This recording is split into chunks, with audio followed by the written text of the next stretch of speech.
오늘 저희에게 주시는 하나님 말씀은 사무엘 하 24장 1절부터 9절입니다.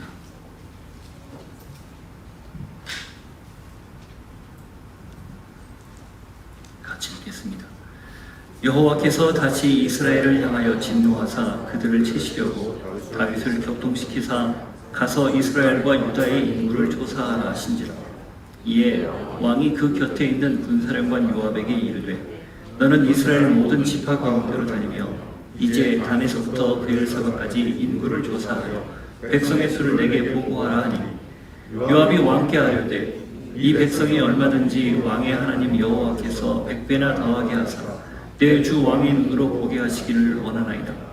그런데 내 주 왕은 어찌하여 이런 일을 기뻐하시나이까 하되 왕의 명령이 요압과 군대 사령관들을 재촉한지라. 요압과 사령관들이 이스라엘 인구를 조사하려고 왕 앞에서 물러나 요단을 건너 갓 골짜기 가운데 성읍 아로엘 오른쪽 곧 야셀 맞은쪽에 이르러 장막을 치고 길르앗에 이르고 닷딤 후시 땅에 이르고 또 다냐안에 이르러서는 시돈으로 돌아 두로 견고한 성에 이르고 히윗 사람과 가나안 사람의 모든 성읍에 이르고 유다 남쪽으로 나와 베엘세바에 이르니라. 그들 무리가 국내를 두루 돌아 9달 20날 만에 예루살렘에 이르러 요압이 백성의 수를 왕께 보고하니 곧 이스라엘에서 칼을 빼는 담대한 자가 80만 명이요 유다 사람이 50만 명이었더라. 아멘. 하나님 아버지, 교회의 본질이 무엇인지를 다시 저희들이 보게 하여 주옵소서. 예수님 이름으로 기도하옵나이다. 아멘. 숫자가 모든 것을 말한다. 통계에서 사용하는 매우 의미심장한 표현입니다. 한 사회나 특정 집단을 정확히 진단하고 평가하며 대안을 제시할 때 통계만큼 필요한 게 없습니다. 구성원의 특징에 따라 그들의 숫자가 얼마이고 그들의 생활 패턴이 어떻고 선호도가 무언지 통계로 데이터로 분석하면 그것과 함께 현재를 정확하게 알 수 있고 미래를 예측할 수 있어서입니다. 당연히 적절한 방향도 제시할 수 있어서죠. 그래서 현대사회가 이 통계를 굉장히 중요하게 생각합니다. 여론도 마찬가지죠. 결국 지지율이 어떻고 또 반대하는 비율이 어떻고 그렇게 말하는 것은 숫자를 통해 사람이나 정당 등에 대해서 평가하고 정책을 더 밀고 나갈 건지 아니면 전환할 건지 그런 중요한 기점들을 여론을 통해서 수렴하고 또 적용하기 위해서 그렇게들 민감하게 반응을 하죠. 문제는 이 숫자를 통해 모든 걸 평가받고 평가하는 게 너무 익숙한 나머지 통계, 곧 숫자에 지나치게 몰입하고 매인다는 겁니다. 그리고 보통은 일반적으로 숫자가 크고 많고 또 지지율이 높다라는 데만 연연해서 간혹 본질적인 걸 놓친다는 데 있어요. 때로는 이 숫자를 부풀리죠. 과장합니다. 정확하게 현실을 반영하는 게 통계의 의미인데 그걸 내가 원하는 방향으로 만들어가는 거죠. 그렇게 하다 보면 보통 이 크기에 자꾸 몰입되고 그 크기를 유지하거나 더 확장하기 위해서 잘못된 선택들을 하는 악순환에 빠지곤 합니다. 교회 안에도 예외는 아니더라는 거죠. 이런 경향이 사실은 많이 도드라져서 교회의 크기를 따지고 그 크기를 따질 때 반드시 물어보는 게 출석하는 성도가 얼마냐, 헌금은 얼마냐, 다 물어봅니다. 목사들 만나면 그 소리부터 해요. 저희들 요즘 교회 개척해서 몇 군데 나왔잖아요. 꼭 물어봐요. 예배 몇 명 나와? 우리 별로 안 나와. 10명? 이렇게 얘기해요. 헌금은 얼마나 나와? 먹고 살 만큼 나와. 이렇게 얘기합니다. 관심이 거기에 있어요. 그러면 최 목사 당신은 초월했느냐? 아니요, 초월 못했습니다. 굉장히 예민한 부분이에요. 그리고 현실적인 부분이기도 합니다. 여러분, 그렇지만 교회는 모이는 사이즈를 묻는 것이 아닙니다. 흩어지는 사이즈를 묻는 것이 교회예요. 교회는 좌석수, 캐퍼시티라고 하죠. 좌석수가 얼마의 규모를 가지고 있느냐를 물어보는 게 교회가 아니에요. 그 자리에 앉은 사람들이 어떤 사람들이냐라는 걸 물어보는 게 교회입니다. 오늘 본문은 다윗의 통치 말기에 인구조사를 실행한 사건을 다룹니다. 이 사무엘상 뒷부분, 그러니까 21장부터 시작해서 21, 22, 23, 24장 이 4장은 일종의 부록이라고 보시면 돼요. 이 부록인데 이 뒤에 이 4개 장에 다윗 통치 전반에 있었던 이야기들을 필요에 의해서 뒷부분에다가 사무엘이 기록을 했습니다. 굉장히 중요한 메시지를 그래서 편집 자체, 기록한 부분 여기에 기록한다라는 걸 의도적으로 했기 때문에 그 자체의 메시지가 있어요. 그래서 저희 교회 순 같은 경우는 그 내용을 쭉 다 설명을 했습니다. 혹시 원하신다면 뭐 베이직 교회나 저희 교회 들어보셔도 되는데 어쨌든 메시지를 담고 있어요. 그 자체도. 그런데 그 중에서도 맨 마지막 이 인구조사를 사무엘서 전체의 마지막에 두고 있다는 거예요. 물론 히브리 원문 성경은 사무엘 상하와 열왕기 상하가 한 권의 책이에요. 그걸 나중에 나눴고 또 나눴죠. 2개로 나누고 4개로 나눴죠. 전체적인 스토리는 이어집니다만은 그래도 무언가 전환점이 되는 게 바로 이 24장 마지막 부분이라는 거예요. 여느 사람 같으면, 여느 글 쓰는 글쟁이 같으면 마지막에 특별히 다윗 같은 영웅적인 삶을 살아낸 사람한테는 찬사 혹은 그 사람의 업적을 지대하게 높이는 그런 내용들로 마무리하는 게 상식적입니다. 그런데 웬걸 어떻게 보면 다윗이 그의 생애의 마지막 부분에 했던 실수를 딱 언급하고 있는 거예요. 이것 자체도 메시지입니다. 무슨 메시지일까요? 그렇게 평생 하나님을 쫓고 하나님이 기뻐하는 일을 했다고 하는 다윗, 물론 중간에 부침이 있었죠. 그럼에도 불구하고 하나님을 쫓았던 다윗이 마지막 순간까지 조금이라도 정신줄을 잃어버린다면 이런 잘못된 판단을 할 수 있다라는 걸 보여주는 거예요. 바울 표현 그대로 인용해서 말씀드리면 선줄로 생각합니까? 넘어질 수 있습니다. 조심하십시오. 당신의 구원은 지금 당연히 이루어졌지만 그 구원의 완성을 위해서 두렵고 떨리는 마음으로 늘 하루하루 주님을 따라가야 됩니다. 이 말씀과 다 있죠.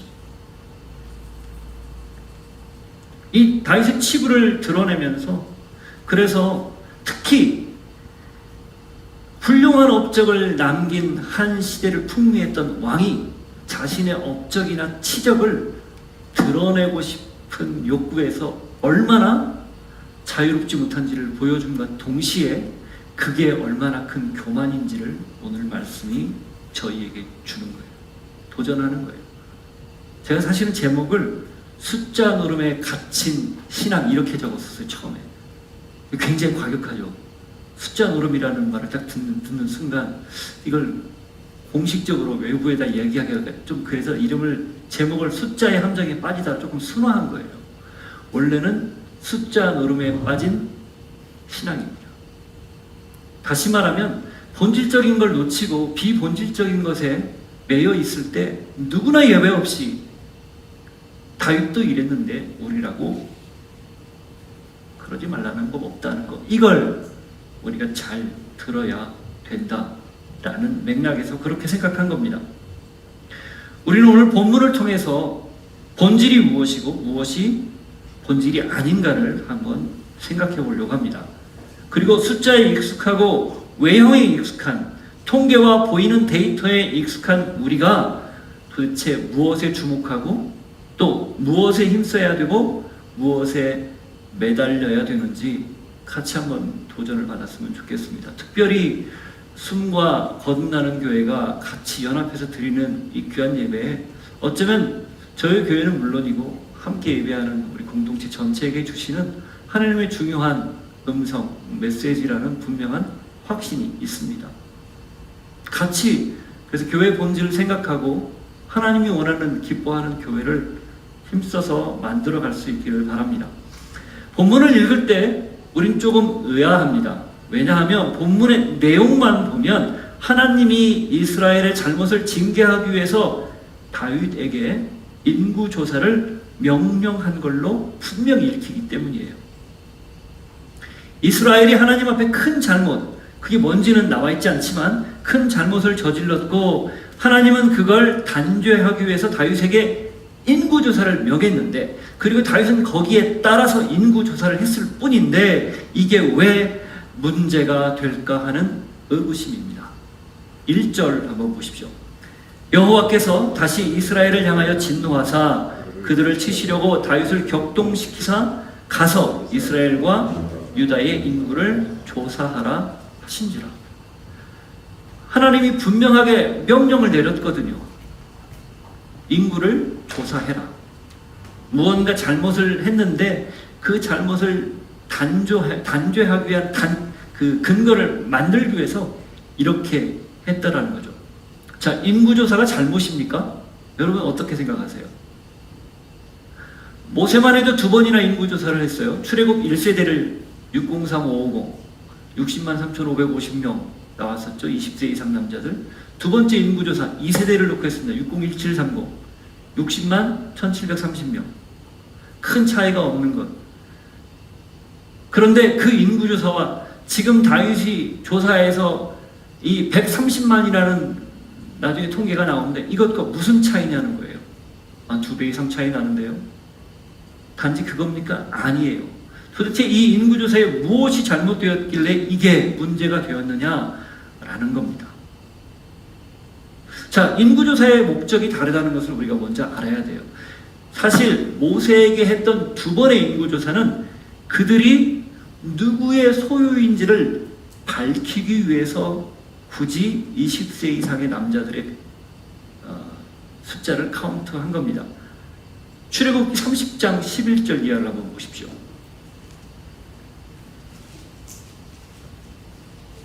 다윗의 인구조사와 모세의 인구조사가 왜 다른지 한번 보십시오. 11절 이하 16절까지. 여호와께서 모세에게 말씀하여 이르시되 내가 이스라엘 자손의 수요를 조사할 때 조사받은 각 사람은 그들을 계수할 때에 자기의 생명의 속전을 여호와께 드릴지니 이는 그들을 계수할 때에 그들 중에 질병이 없게 하려 함이라. 무릇 계수 중에 드는 자마다 성소의 세겔로 반세겔을 낼지니 한 세겔은 20게라라. 그 반세겔을 여호와께 드릴지며 계수 중에 드는 모든 자 곧 20살 이상 된 자가 여호와께 드리되 너희의 생명을 계속하기 위하여 여호와께 드릴 때에 부자라고 반세겔에서 더 내지 말고 가난한 자라고 덜 내지 말지며 너는 이스라엘 자손에게 속전을 취하여 회막봉사에 쓰라. 이것이 여호와 앞에서 이스라엘 자손의 기념이 되어서 너희의 생명을 계속하리라. 너희들이 누구의 소유인지 누구에 의해서 구원받았는지를 확인하는 작업으로 계수를 했고 그 각 사람마다 반세겔씩 내서 성전 속전세, 그러니까 내 목숨을 구원해 준 거에 대한 감사를 표현하는 그 차원에서 인구조사를 한 거예요. 바꿔 말하면 하나님이 모세를 통해서 이스라엘을 이집트에서 탈출시킨 후에 너희는 내 거야 라는 걸 인치기 위해서 인구조사를 실행했다는 거예요. 그 안에 들어가는 모든 사람들. 그런데 이 다윗의 인구조사는 그런 전후 관계가 전혀 나오지 않습니다. 만일에 다윗이 인구조사를 했고 이걸 제대로 했더라면 그 인구조사 결과로 역시 속전의 성격에 속전 성격이 있는 그런 세금을 징수하는 것도 하나의 방법이었을 거예요.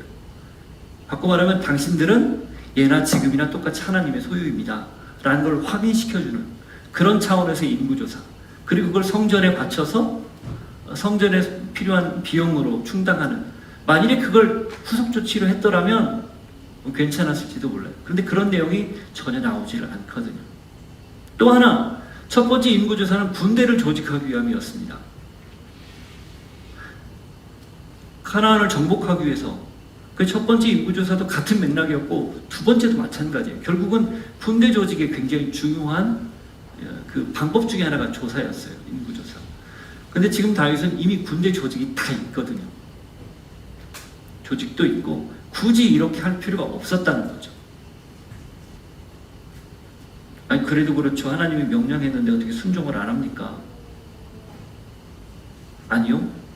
여기에는 다윗의 다른 의도가 들어가 있기 때문에 문제가 됐다는 거예요. 병행본문이 역대상 21장인데 21장 1절 한번 보십시오.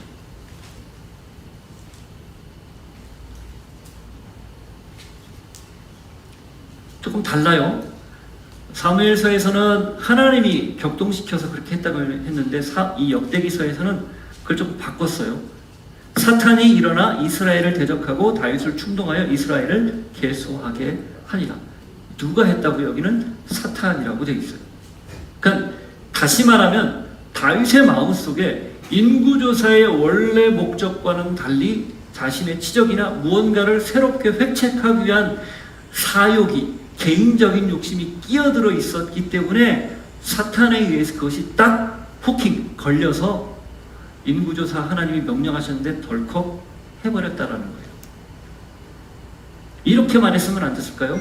하나님, 사람의 숫자에 많고 적음에 이 나라에 흥망성쇠가 달려있지 않습니다. 전쟁의 승패가 거기에 달려있지 않습니다.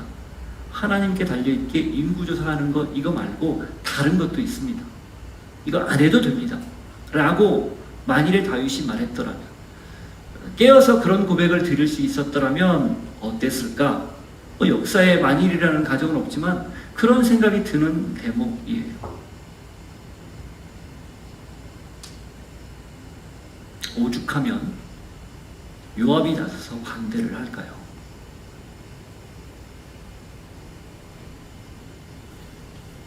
자, 그렇게 명령을 받고 다윗이 어떻게 합니까? 2절 보십시오. 이에 왕이 그 곁에 있는 군사령관 요압에게 이르되 너는 이스라엘 모든 지파 가운데로 다니며 이제 단에서부터 브엘세바까지 인구를 조사하여 백성의 수를 내게 보고하라 하니, 이 1절과 2절 사이에 간극이 전혀 없어요. 듣자마자 바로 하는 거죠. 인구조사의 의미를 다윗이 분명히 알고 있었을 터인데 그게 자기의 개인적인 욕심과 딱 전목 맞아 떨어져서 그냥 거침없이 명령을 내리는 겁니다. 단에서부터 브엘세바는 북쪽 끝에서 남쪽 끝까지를 이야기해요. 전역을 뜻하는 거죠. 이스라엘 전역. 여러분 기억하십시오. 본문은 하나님이 다윗과 그 백성의 잘못을 벌하기 위해서 시작됐습니다. 그러나 그게 아니에요. 거기에다가 다윗의 이 숫자 노름이라는 교만이 더해져서 생긴 인재라는 거예요. 외형적 사이즈, 그 매몰된 그 잘못된 가치관이 마치 불에다 기름을 끼얹듯 그렇게 진행이 되면서 벌어진 일이라는 거예요. 여러분, 교회의 본질을 무엇이라고 생각합니까? 주님이 어디에 교회를 세웠습니까? 잘 알고 있는 내용이에요. 마태복음 16장 한번 보십시오.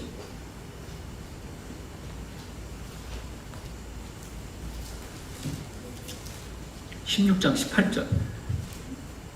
또 내가 내게 이르노니 너는 베드로라. 내가 이 반석 위에 내 교회를 세우리니 음부의 권세가 이기지 못하리라.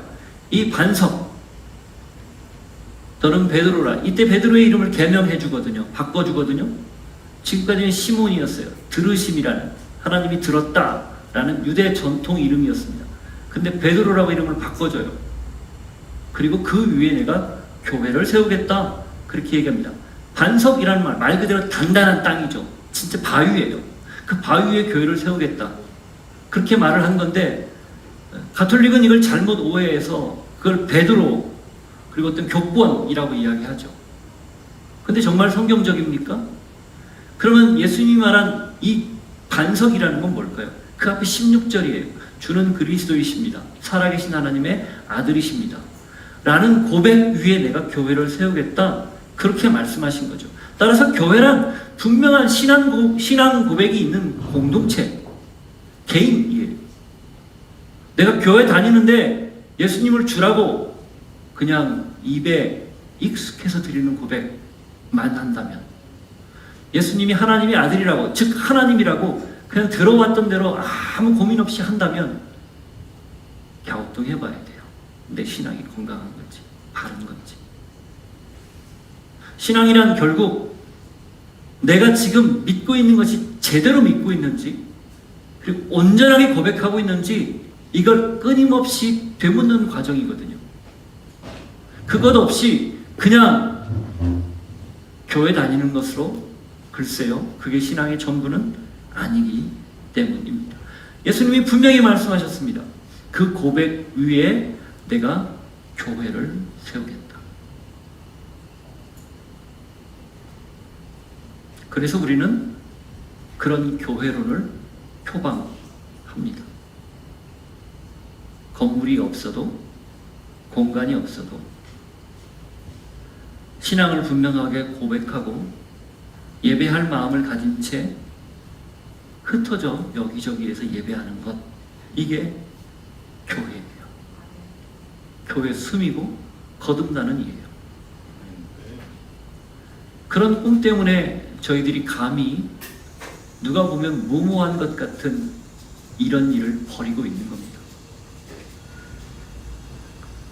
이 목사님 기도해 준 것처럼 그 비전 때문에 저희가 교회 되려고 하는 거죠. 이걸 놓친 채 자꾸 외형과 숫자 노름에 함몰되면 우리는 이미 교회의 본질을 잃어버린 것입니다. 부담이 있죠. 잠 못 이루며 고민하죠. 그러나 이게 외형적 사이즈나 아니면 눈에 보이는 가시적인 것들을 만들어내고 그것에 따라 내 만족을 채우고 성도들의 만족을 채우는데 우리의 관심이 집중되어 있다면 어쩌면 그냥 말씀을 빙자해 모여있는 집단에 불과합니다. 제가 공동체라고도 표현 안 했어요. 집단이라고 얘기했습니다. 그냥 사교 모임이라는 거예요. 그런 교회를 우리가 숱하게 봐왔죠. 그래서 그러지 않으려고 몸부림치고 있는 것 아니겠습니까? 바라기는 저희 두 교회 모두 이 꿈을, 교회가, 우리가 섬기는 이 교회가 이 땅에서 사라지는 그 순간까지 잃지 않는 그런 고백이 있기를 축복합니다. 자, 그렇게 해서 다윗이 자기가 무엇에 빠졌는지 모른 채 강행을 합니다. 그런데 그 말을 듣고 이 요압이 딱 대척점에서요, 반대편에 섭니다. 3절 보십시오. 요압이 왕께 아뢰되 이 백성이 얼마든지 왕의 하나님 여호와께서 100배나 더하게 하사 내 주 왕의 눈으로 보게 하시기를 원하나이다. 그런데 내 주 왕은 어찌하여 이런 일을 기뻐하시나이까 하되. 요압 정말 불가사의한 인물이에요.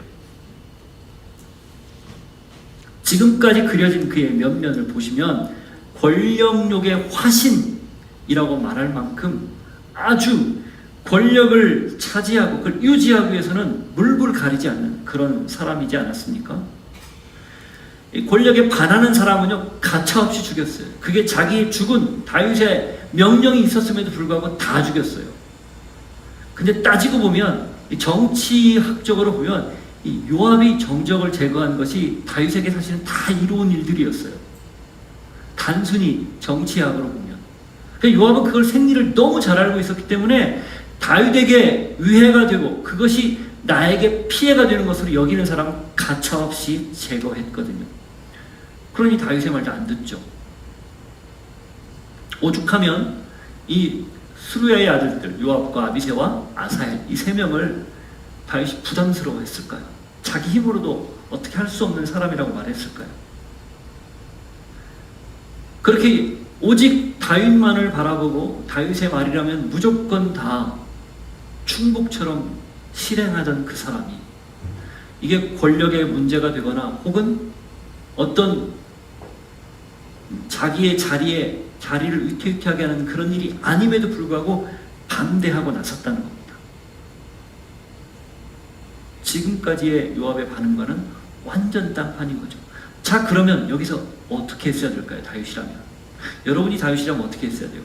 이 친구가 평소와는 전혀 다른 모습을 보이는 거예요. 그리고 이건 당연히 뭐 압살롬을 살려달라는 말도 아니고 사람들을 죽이지 말라는 말도 아니고 그냥 인구조사하라는 말인데 그걸 반대한단 말이죠. 그럼 여러분이 만일에 다윗이라면 어떻게 판단하겠어요? 아하, 무언가 있구나 라고 해야 되지 않을까요? 그게 통치자로서의 안목 아닙니까? 그렇게 해야 이 참모의 조언을 잘 받고 거기에 맞게 자기가 내렸던 명령을 수정할 수도 있고 철회할 수도 있어야 되는 것 아니에요? 안 그런다는 거예요.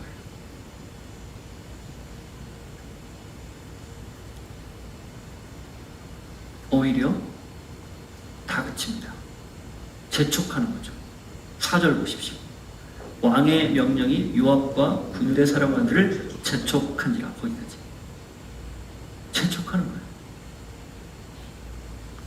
저는 여기에서 다윗의 또 다른 문제 하나를 발견했습니다. 한번 내 생각에 사로잡히고 이 인구조사를 하나님이 명령했다는 명분도 있고 자기 욕망도 있어요.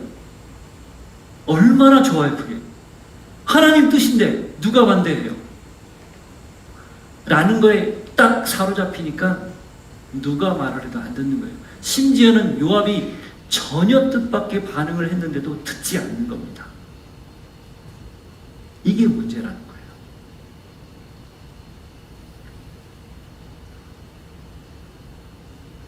하나님과 상관없는 사람이라 해도 때론 그를 통해서 하나님이 당신의 뜻을 보여줄 때가 있습니다. 그런데 문제는 내가 이 숫자 노름에 빠지거나 나를 드러내고 싶은 그런 욕망에 하나님이 그렇게 하셨다라는 분명한 명분까지 얻으면 아무 소리를 안 듣는 거예요. 누가 이런 잘못을 제일 많이 저지를까요?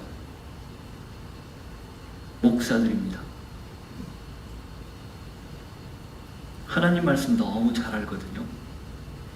그리고 하나님이 주신 꿈이라는 거 너무 얘기 잘해요. 말을 잘하죠. 근데 엄밀히 따져보면 그게 자기 개인적인 꿈일 때가 있습니다. 다는 아니겠지만 그럴 때도 많아요.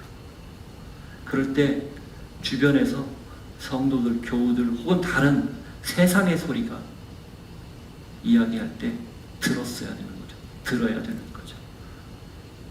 뭐 교회, 제가 속한 교단의 큰 교회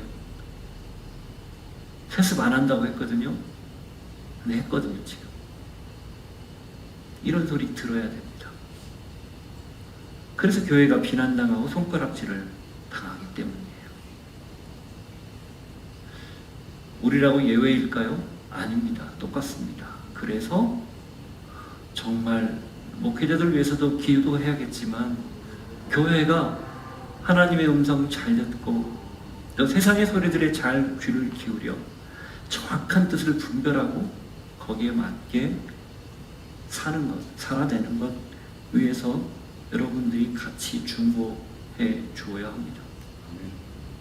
어떤 경우도 주변의 소리를 흘려 듣지 마십시오. 특별히 교회를 향한 소리 귀담아 들으시기를 바랍니다.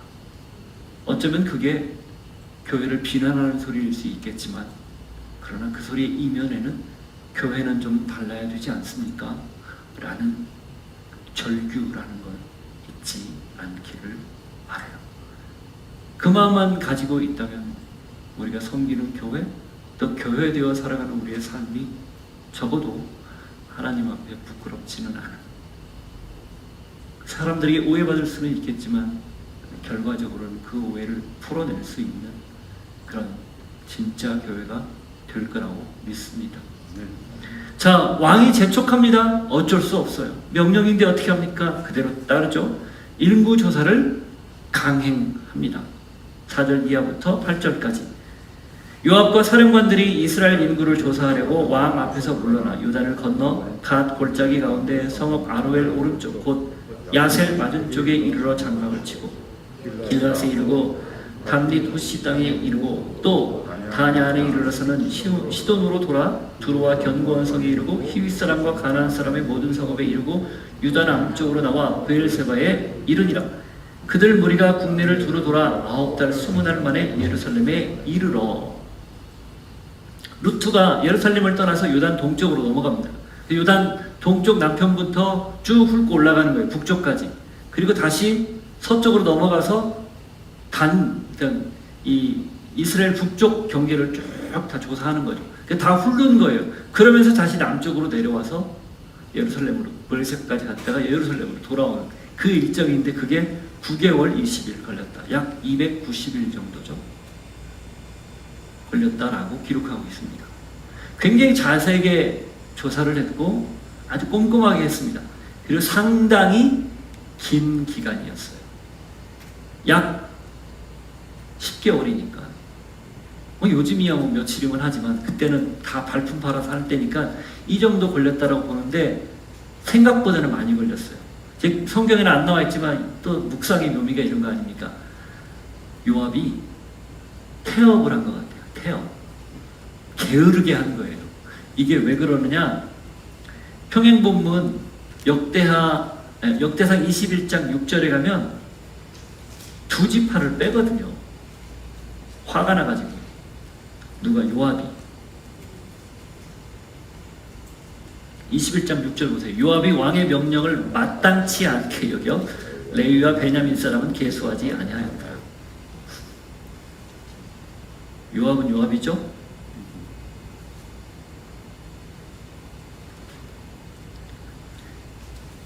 이 요압이 했던 말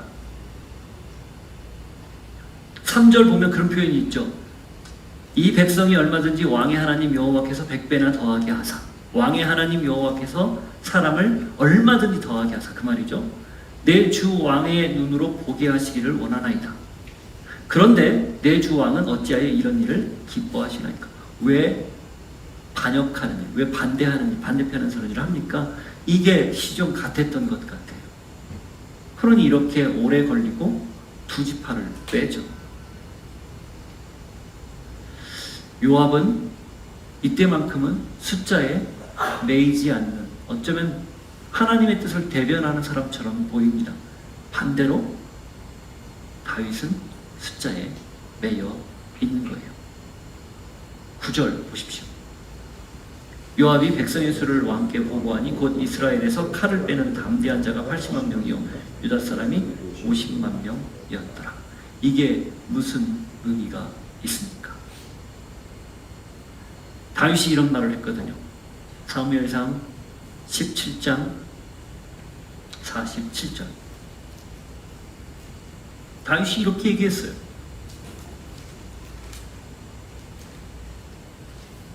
골리앗 앞에서 너는 칼과 창과 단창으로 내게 오지만 나는 만군의 여호와의 이름 곧 내가 모욕하는 이스라엘의 하나님의 이름으로 내게 간다 라고 한 말 다음에 한 얘기예요. 보십시오. 47절. 또 여호와의 구원하심이 칼과 창에 있지 아니함을 이 무리에게 알게 하리라.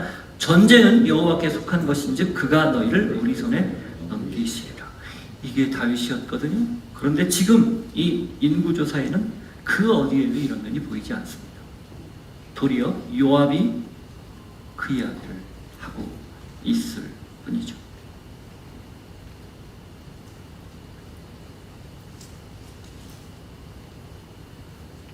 외형에 빠져서 헤어나오지 못하는 이 다윗, 그리고 그걸 보고 충원을 했지만 받아들여지지 않는 요압, 결국 인구조사는 강행되었고 130만이라는 데이터는 얻었지만 그게 곧 재앙으로 이스라엘 전역을 슬픔으로 바꿔버립니다.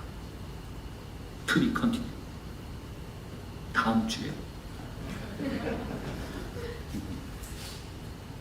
기억하십시오. 우리가 이 본문을 통해서 하나님 우리에게 주시는 것 분명합니다. 명확합니다. 언제나 교회 본질을 잃지 않고 끝까지 교회 등을 위해서 기도하고 살아내려고 몸부림치면 거기에 하나님이 기름을 붓습니다. 그러면 골리앗, 칼, 창, 단창으로 중무장하고 오는 골리앗 단 한순간에 교회를 통해서, 작은 교회를 통해서, 그런 분명한 신앙 고백이 있는 교회를 통해서 넘어뜨리십니다. 그런 경험이 교회 승부와 거듭나는 데 있기를 축복합니다. 같이 한번 기도합시다. 하나님 아버지, 우리가 작다 크다 말하지 않겠습니다. 연약하다 강하다도 말하지 않겠습니다. 그냥 하나님의 교회입니다. 주님의 교회입니다. 그 교회의 본질을 절대 잃지 않는 그런 저희들 되게 하여 주옵소서. 같이 한번 기도합시다. 하나님, 그렇습니다. 여전히 우리는 사이즈에, 외형에 관심이 많습니다. 어떻게 하면 숫자를 늘릴까? 어떻게 하면 구독자 수를 늘릴까? 어떻게 하면 시청자 수를 늘릴까? 자극적인 사용을 하고 자극적인 표현을 통해서 사람들을 끌어모으고자 하는 그런 욕망이 우리 안에 있습니다.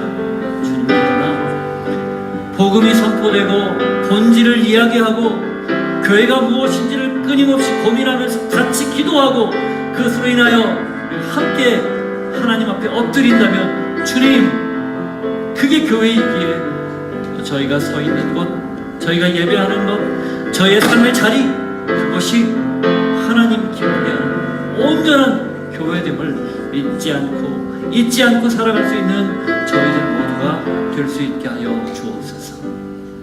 하나님 아버지, 감사합니다. 오늘 말씀을 우리의 마음에 새깁니다. 숫자에 빠지지 않고 본질에 집중하는 교회 되게 하여 주옵소서. 그리스도 예수 이름으로 기도하옵나이다. 아멘. 자리에서 일어서 함께 찬양합니다. 나 무엇과도 주님을 바꾸지 않으리. 다른 어떤 은혜 구하지 않으리. 오직 주님만이 내 삶의 도움이시니 주의 얼굴 보기 원합니다. 주님 사랑해요.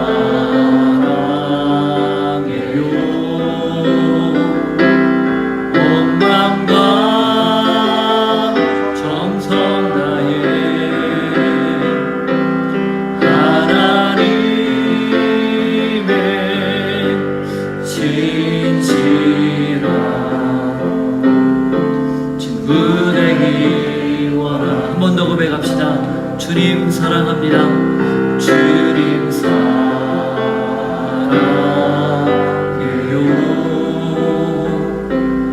온 마음과 정성 다해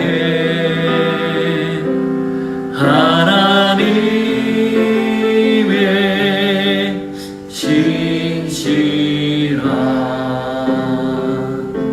친구 되기 원합니다.